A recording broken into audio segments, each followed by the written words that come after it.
There are so many great reasons to love living in the DC metro area. I'm Jack. And I'm Ellie with the Shorb team at Compass. As realtors, we meet so many amazing people who are giving back to our community in meaningful ways. This series is meant to celebrate those people and the causes they hold dear. This is Doing Good in DC. My name is Mark Bergel, and I'm the founder, president, and CEO of A Wider Circle.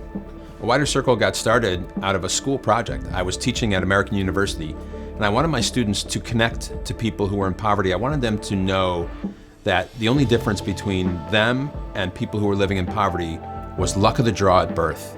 And out of that grew A Wider Circle, because even as a teacher about poverty or health, I was a part of the problem. I was not engaging, and I wasn't helping to change what clearly needs to be changed. When A Wider Circle was started, we were in my apartment because that was the only place I could get free rent for a business. And we would get 5 or 10 calls a day once people started to hear about us. Today, we're in a 35,000 square foot warehouse. We get 600 telephone calls a day.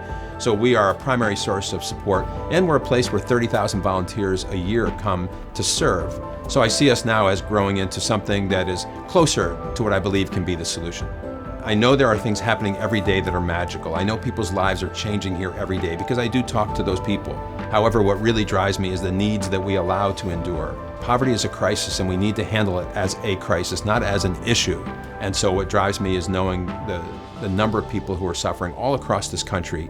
A Wider Circle is here to end poverty, not to mitigate its effects or set small goals, or even to have us hope to serve a few people each year or to increase what we do year over year.